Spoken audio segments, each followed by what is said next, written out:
thanks to Naxxramas and diversity. And Savjz is going to turn around and play his Shaman deck in It was response to the so close Paladin. though.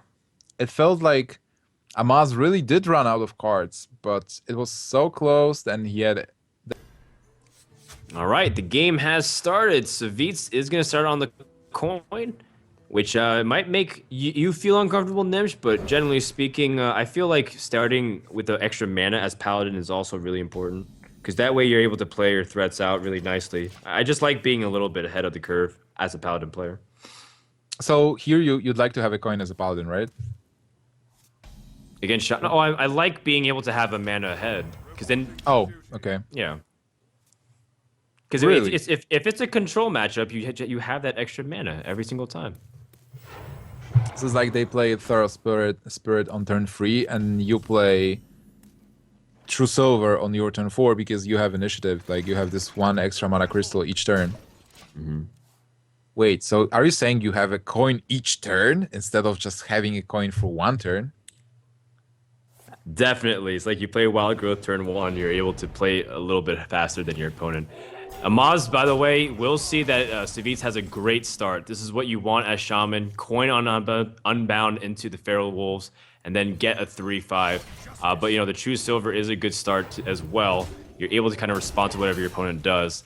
Now, I like what you were saying before. The AoE clears from Paladin. The fact that Shaman can't really ever utilize their burst effectively because you're able to heal up out of range. It's going to be harassing the Shaman a lot. But at the same time, Savjz has ways to clear his opponent's board too, so Paladin doesn't have the exact easiest time setting up.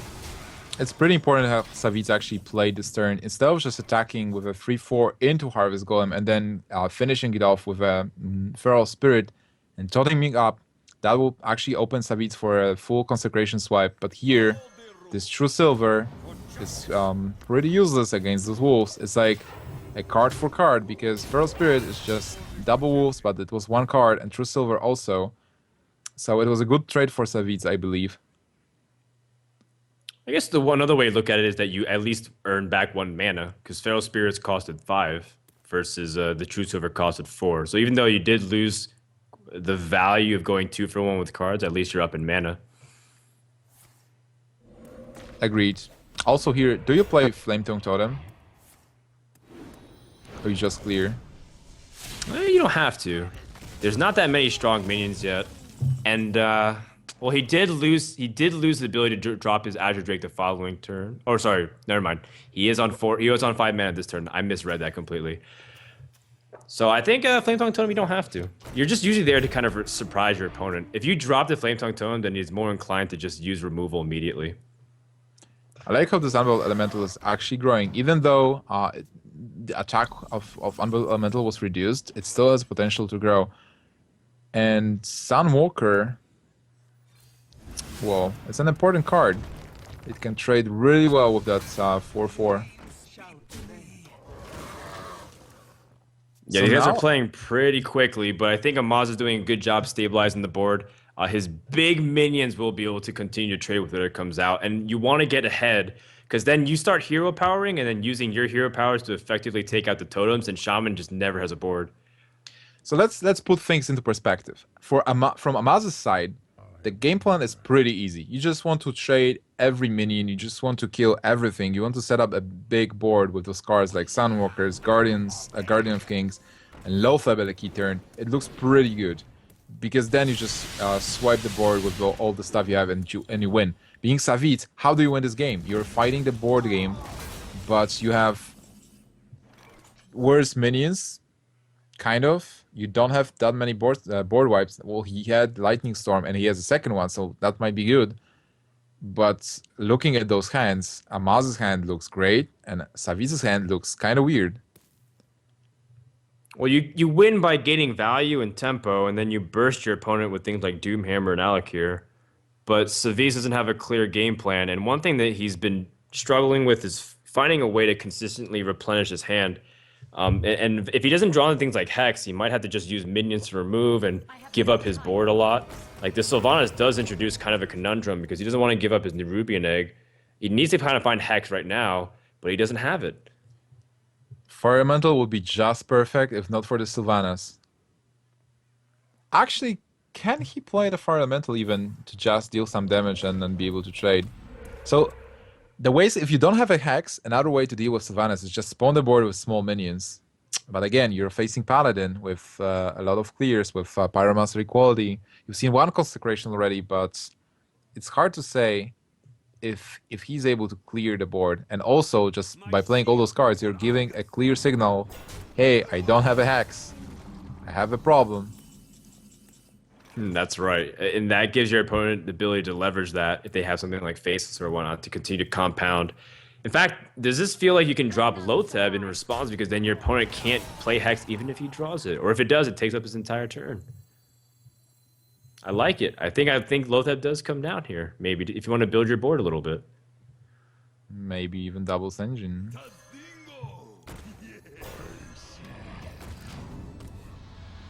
Why do you like Lotheb here, by the way? It's like, okay, so there is no Hex, and your opponent actually got 2 cards, one from Thalnos, one at the beginning of turn.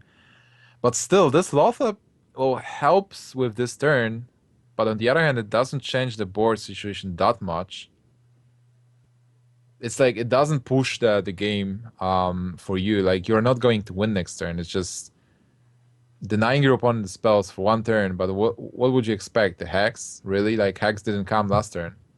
Lightning, you're playing around Lightning Storm, kind of, with Lotheb, I guess. Lightning Storm won't come. Lotheb doesn't have to be a seal to win condition. It can also be a develop the board, where you're able to just push out really strong minions and then get really strong trades. Just look at the state of the board for Shaman. It's pretty weak. It needs like Flame Tongue Totems to really pick up a lot of value, which Amaz isn't sure if his opponent has or not. By the way, Black Knight on this Senjin is going to make Amaz feel much better about dropping Sunwalker. But I think Savjz can't pick up that, can't pass up that value to build up a board like this. Kodo, it's pretty weird also because Amaz won't be able to play all the cards at the same turn. He will be able to play Sunwalker and Senjin at the same turn, but he's actually not going for it.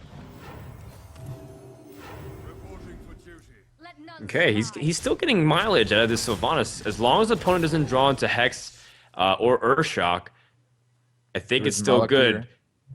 Oh my god, Alak here, double Flame Tongue Elemental.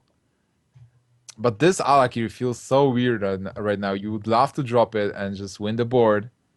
But because of Sylvanas, the risk is just too high.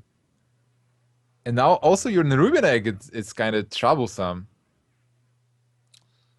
The Nerubian was played before Sylvanas, right? So if they traded into each other, then there is a chance to steal the Nerubian. Yeah. Okay, just so we're clear on that. He still hasn't drawn something like his Hex. He might have to use Lightning Storm here and try to do what he can. Maybe he has a 50-50 to take the Healing Totem. I think that's his best shot. He's going to go for it. He also wants to roll high on Lotheb. Oh, he doesn't. But he at least gains back the Healing Totem. And at least he's also able to activate the Nerubian. This was a nice swap of the game. Right now, he has the 4/4, and it's a strong 4/4. Then again, he's free of Sylvanas, and he gets a Hex that will be very valuable later. Now, how do you go about this? Your opponent again has kind of reset most of your board.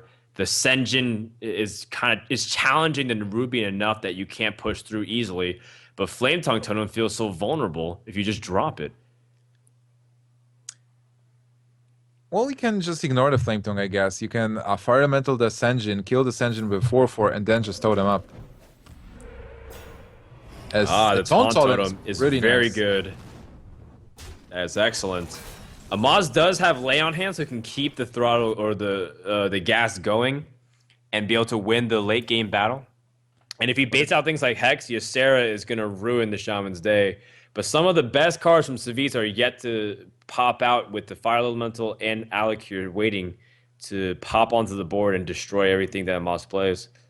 Well, I guess you probably don't Lay on Hands in here because you're losing on board. And if you just play Lay on Hands, there is nothing happening. You just get damage anyway. So you just waste your heal to draw a couple of cards, just lose your whole turn, and then you get a lot of damage back. But if you play Sunwalker here, it's also bad. And you have to be mindful of those hexes. Like, you haven't seen a hex before, but now it's a couple of more cards from your opponent. Doomhammer. This is where, by the way, showing the case where if you can kind of get ahead of your opponent on board and start using hero power before you actually need to use them, then you're in a good position. Because if Amaz had an extra token, he'd be able to take out that Nerubian. I wonder if you drop a Hex and a Doomfire here. A Doomhammer.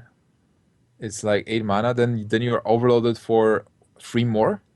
So next turn you will have to drop the Fire Elemental. But then the Doomhammer will be doing work for a couple of turns. But Amaz actually has a Harrison Jones, and he knows this. That's what I was about to say. You realize what happens as soon as Savjz plays Doomhammer. Amaz is going to top deck the Harrison Jones and draw 6 cards. Yeah. We've seen this happen at DreamHack when Reels played Doomhammer. Then immediately Amaz actually got a Harrison Jones. Yesterday, we've seen Harrison Jones being used 3 times to destroy the Doomhammer. So the games were pretty swingy. All right, well, Savjz is going to go for it and really cross his fingers that his opponent doesn't have Harrison Jones. Attacking the totem, attacking the 1/1. Either's kind of okay because they both play into the border control state. Savjz kind of making a decision though. Oh, he's attacking into the Kodo immediately so they can get a trade. This is no Harrison Jones. This is a second sludge belcher. Amaz is going for Harrison Jones draw. He gets it. Well, oh my god, he gets it. He has arrived, so he's gonna draw 4 cards off of it. And I think the heal overkill was fine because he was running low on cards anyways. So do you equality here to kill the 6/2? The quality feels like such a waste at that stage. It's it's a 2 mana card that actually deals with the 6 mana card. So you prevent you just kill a big minion, and also you prevent 6 points of damage, so it's not that bad. Do you really care about that little damage, though? I don't know, because equality is one of your best ways to deal with what the board presents from this point on. Because then you know Savjz hasn't played some of his biggest minions. I can understand why you play it here if you want to effectively gain health. But equality is also one of the best removal cards because of how much damage it does on the board. If there's 4 minions, you might do like 8 to 10 points of damage. And now you use equality to do 1 damage. That was like an Elven Archer. So the thing is, like, you are potentially going to... For sure, you're dropping Harrison Jones next turn, and you will be drawing 4 more cards. Oh yes, baby. That Doomhammer belongs in a museum, and Amaz is going to draw out almost the rest of his deck. Like, he's not going to be having many cards after this. He has everything. Outdoor Peacekeeper is pretty important. And that's a way to potentially swing it back because, we're realizing that Savjz doesn't have that much damage left in his deck after this Alec here. Man, I would never play the Doomhammer playing versus those decks. Like, everybody's running Harrison Jones now. I feel like this is the moment where you should definitely cut the Doomhammer out of your deck. Yeah, and the fact that Paladin's making a rotation back in, Harrison Jones usually picks up value against Warrior, Rogue, the Paladin, and even the Shaman against the Doomhammer, which has been the biggest swing by far. Flametongue Totem picking up some value and going for some trades. Savjz needs to draw back into the game, and that's where things like Mana-Tide Totem is super crucial for the control battles. But on the other hand, your opponent has 8 cards. This is so insane. That Hex, by the way, will be so important. It's so good to have that Hex for anything Amaz plays, anything that's big. Might get hexed. But on the other hand, Amaz has a sick play with like just a Kodo. Do you play Kodo and Belcher here? Or do you try to clear Pyromancer? Consecration clears the board. So attack with a token, Pyromancer, Consecration, and then you have still 4 more points of mana. You can play Harvest Golem. I feel it seems like a solid play, and it challenges whatever comes out too. So this is kind of the value play immediately. You're not trying to extend into things like Hex so that your opponent gets ahead on board. You're dealing with the mana tide totem, so you're up on the card advantage, and whatever he totems out, the Harvest Golem can kill. So I think it's a solid play. He's used both fire elementals, so he's starting to run low on threats. There is a lot of Azure Drake is actually pretty good to get a card to just try to replenish your hand. Mm-hmm.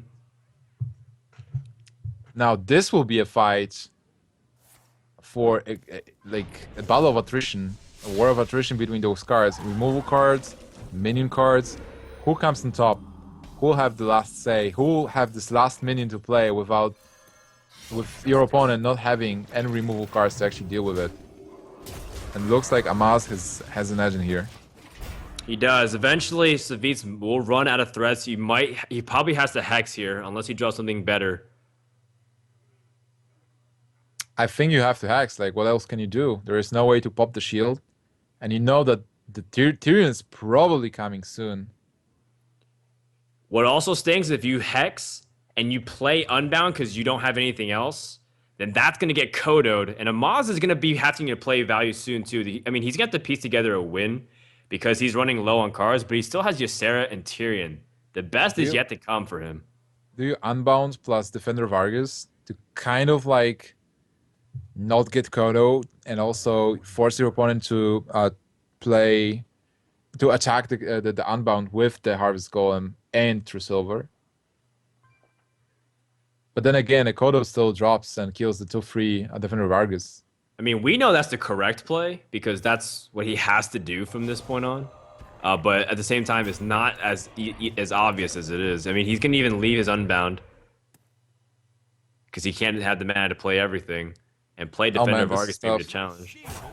Savjz is running out of options here. Mm-hmm. And Amaz comfortably sitting on so many cards, and he gets Ysera even. Now, which legendary do you value more, Tyrion or Ysera? Because you realize at this stage, Hex, you value Ysera more?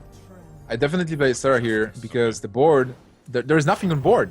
It's like playing Ysera an empty board, and I've just seen one Hex. So I play Ysera, I get immediate value. If Ysera stays, that's so good. If it's Hexed, I have a Tyrion. I'm like, okay, let's do this. Tyrion can still get an Airshock, by the way. But still, it's a 6/6 after that.